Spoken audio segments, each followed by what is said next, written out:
Art Williams has spoken to many business groups throughout the years. The following speech was delivered to the 1987 National Religious Broadcaster Convention and has become a classic example of Art's philosophy on winning in business. It is simply entitled, Do It. Dr. Jerry Falwell, Chancellor of Liberty University, introduces Art Williams.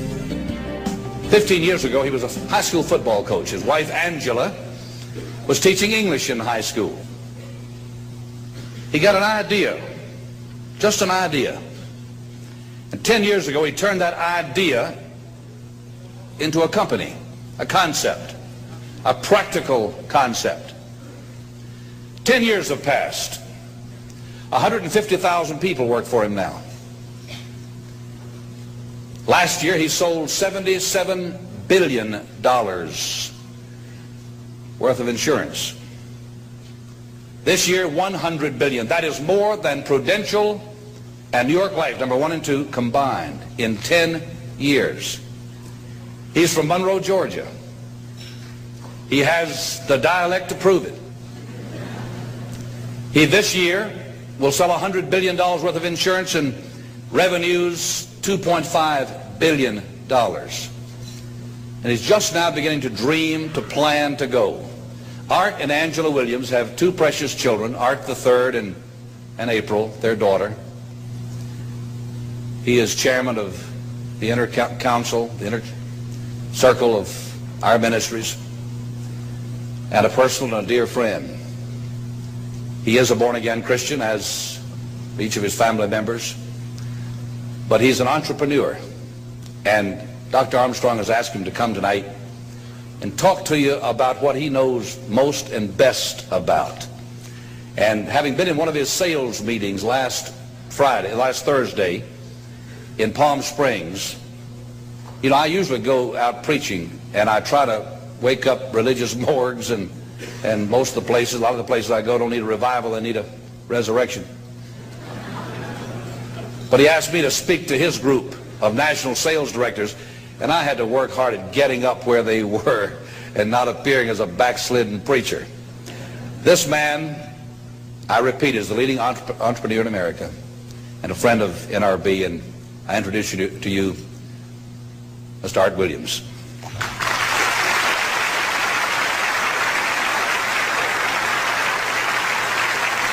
Thank you. Thank you, Jerry. And I tell you, I don't know if I've been this nervous in a long time. This is the most intimidating thing that I think's ever happened to me. An old dumb South Georgia football coach speaking to a bunch of TV personalities like many of you, many great evangelists in the audience, and who put me between Falwell and Swaggart on the same night just totally blows me away. But I'll try to give it my best shot. I was asked to talk to you about how to win in business. I think it's a good subject for you to think about, because I believe business in America is in a crisis situation today. All you have to do is read the paper and every month see our trade deficit, and it's just a very depressing situation. And to speak to you about how to win in business, there's a lot of obvious things I could talk about. You first have to find a need. You've got to fill the need for a consumer out there. You've got to have a market. You've got to have somebody to sell your product or your service to. You've got to, if you really want to get big and win big, you've got to have a uniqueness. There's got to be something a little bit different from you than all the competition out there. But by far the most important thing you've got to have to win in business in these United States today is a very unique kind of mental toughness. I believe the difference in winning and losing in the free enterprise system is so small, it's almost too scary to talk about. You can do 99% of the things right in business, and yet if you don't possess what I call that winning edge, that mental toughness, folks, it's impossible to win. I believe the thinking in corporate America has been screwed up over these last 20 or 25 years, and I believe this screwed up kind of thinking started in our big liberal universities today.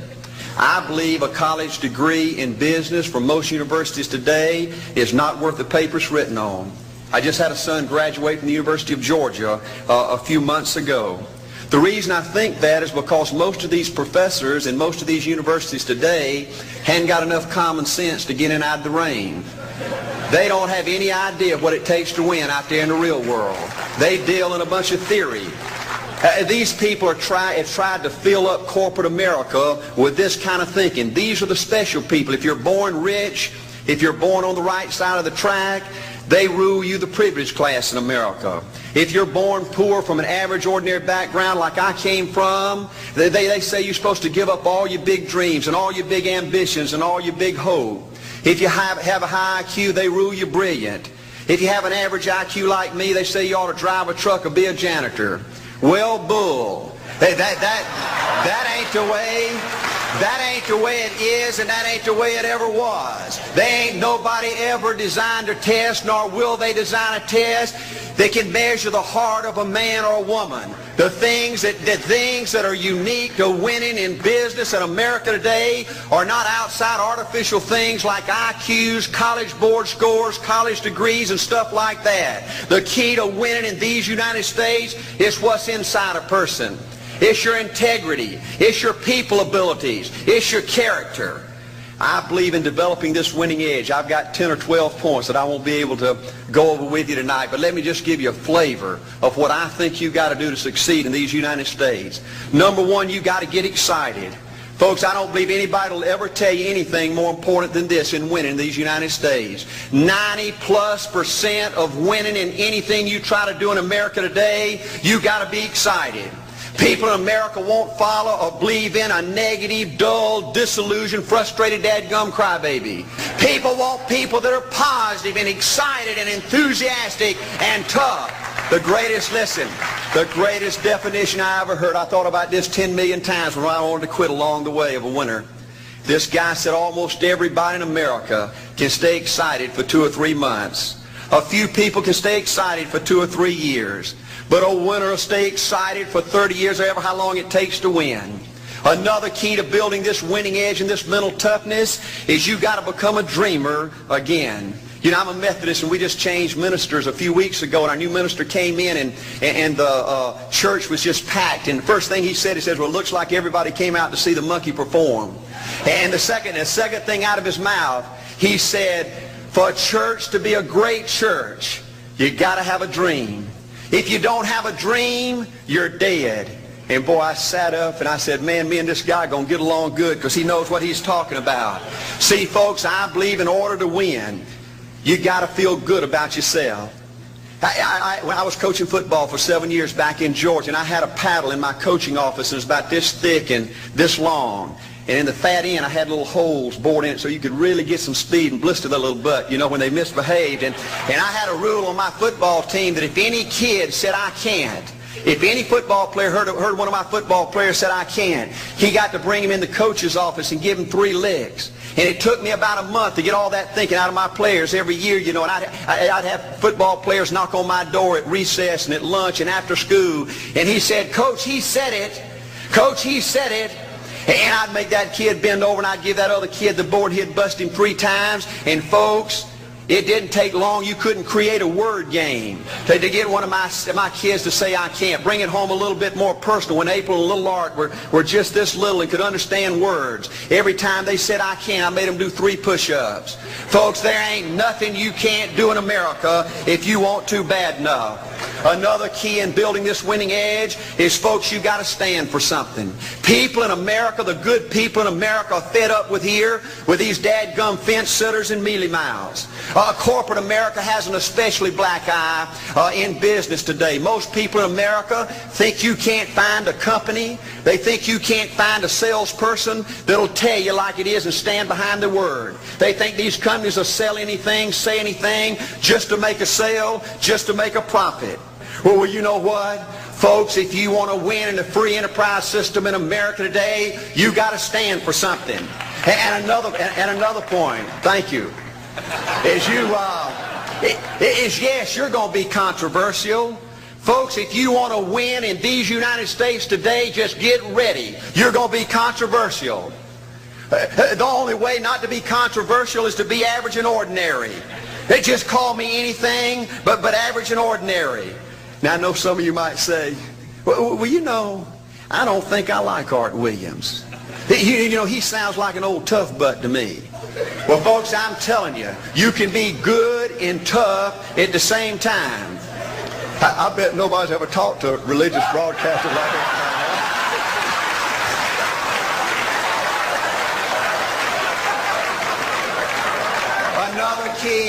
Another key to developing this winning attitude that'll give you a chance to do something great in American business is, folks, you've got to make a total commitment to what you're about. Do you know the American people have lost their toughness? They've lost their ability to make a commitment. See, folks, in trying to win in business, you're just going to have so many false starts. You think you get it going time after time, and you just get knocked back to ground zero, and it's your ability to compete, to pick yourself up off the bat one more time, to go for it one more time, that's going to determine success or failure. You know, we've got a divorce rate in America some 50% right now. You know, it just seems like that people that go in business today, they have an attitude, well, I'm going to stick my toe in it. If I start making all this money, get all these promotions, then I'll see this thing through. Well, folks, that's not the way it works. The first step to winning in business in America today is you've got to make a total commitment. Total commitment gives you that little extra ounce of courage you need to fight back through the tough times. Winning in business demands the same kind of commitment that winning in marriage demands. You know, I fell in love with my wife in the 2nd grade. Only girlfriend I ever had. We ran off and got married our freshman year, had both of our children before we left college. We're true business partners in marriage. We go everywhere together. I spend more time with her, been married to her 26 years, now I got 2 grandbabies, love her more today than I ever have. But I don't like her all the time. There's a bunch of times every day that I don't like her. You know, I'm a nut about brushing my teeth. You know, if I can get the toothbrush, I'll brush my teeth 4, 5, 6 times a day. And Angela's always forgetting everything, you know. And she always leaves the cap off the toothpaste, you know. And when I go in there to brush my teeth, the cap's off. It's got that hard little crust around the edge. You know, it just burns me more than I can tell you, you know. And I get on Angela's nerves about a lot of things. You know, we were having dinner last week, and every time we get through, Angela kicks me under the table, you know, and gets me back in my room and says, "Art, you ain't got no class." You know,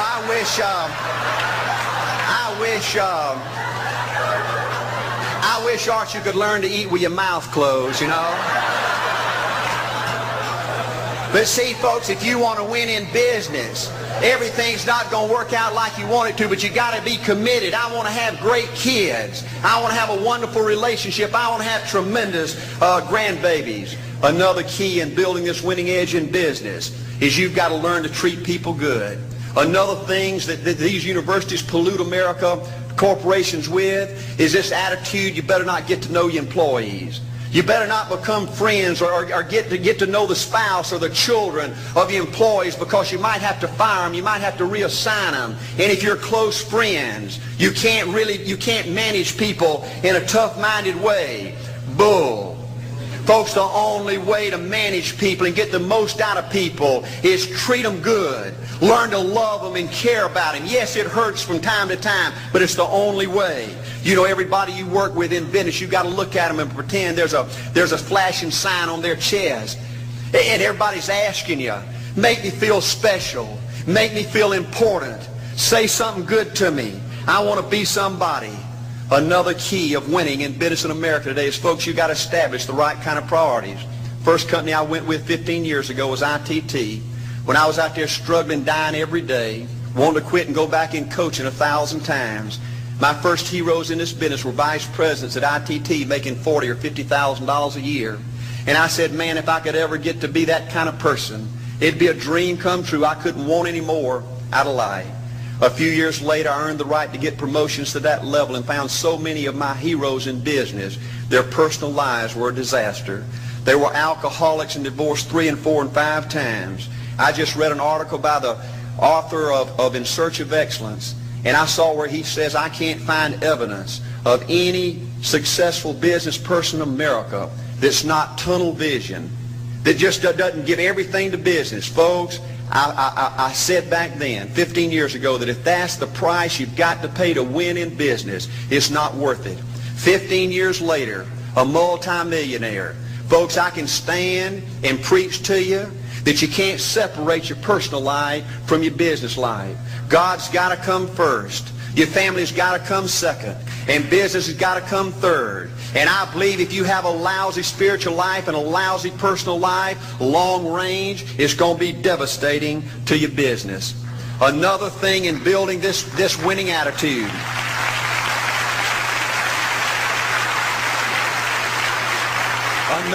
Another thing in building this winning attitude in business. I see tall people make it big in business and short people, dumb people and smart people, fat people and skinny people. But if you cut open the winners in business, I see a heart of a champion. And all these people are competitors and they don't quit. I believe desire and will to win is everything. I don't know why I'm like I am, but my butt's always burning. There's always something say, Art, dadgummit, you're supposed to go for it. Art, dadgummit, you're supposed to be somebody. You're supposed to make a difference with your life. What does the $500,000 a year person do? The $50,000 a year person doesn't do.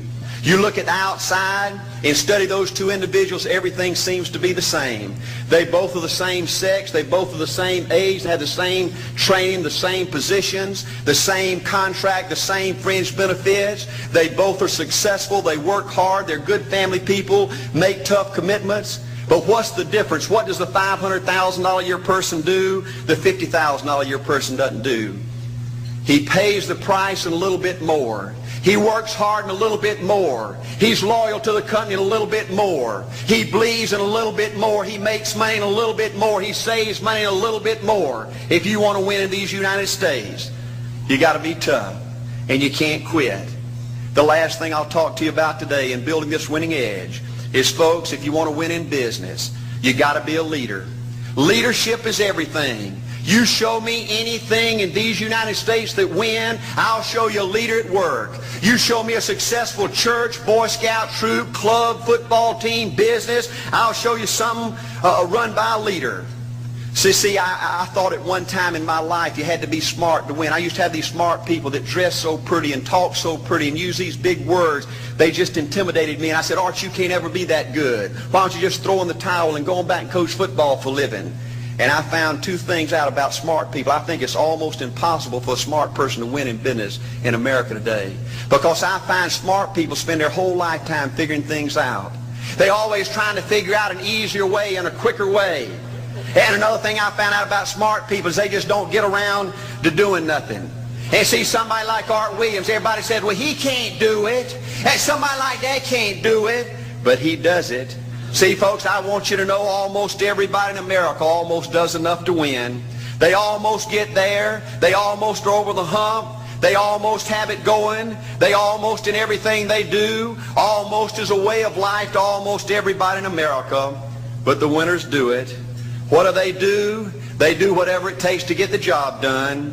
They do it and do it and do it and do it and do it until the job gets done. And then they talk about how great it is to be somebody they're proud of.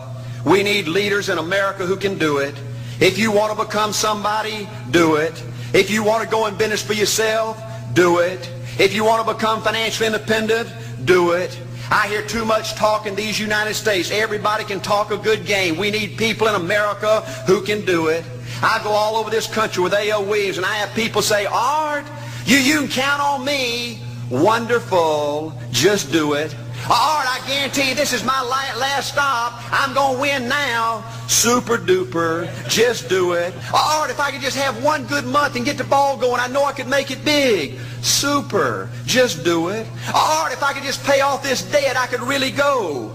Great. Just do it. Art, if I could just sell my house. Do it. But houses ain't selling. Do it anyway. Art, I'm not making any money. What can I do? You just do it. Do what, Art? You do it and do it and do it. Art, I guarantee I'm going to win this contest. Super duper. Just do it. Art, I'm over the hump now. Watch my smoke. Great. Just do it. Art, I want to make it so bad I can taste it. What I do? You just do it. Art, I'm a vice president now. Can I quit doing it? No. Art, I don't know if I can keep on keeping on. I'm really hurting. What I do? You just do it. Do what, Art? You do it and do it and do it. Art, all my life I wanted to be somebody important. Well, what do it then? Art, I'm going to save money so I don't have to go through this again. Great. Just do it. Art, I don't feel like I've had enough training. What I do? You just do it. Art, my manager don't give me no help. What I do? You just do it. Art, you don't understand. I was Mr. Everything at my former company. You don't mean I have to start off down at the bottom and do it, do you? Yep, you really got to do it. Art, what's the primary difference between winners and losers? The winners do it. They do it and do it and do it and do it until the job gets done. And then they talk about how great it is to finally have achieved something unique, and how glad they are that they didn't quit like everybody else, and how wonderful it is to finally be somebody they're proud of and make a difference with their life. Thank you.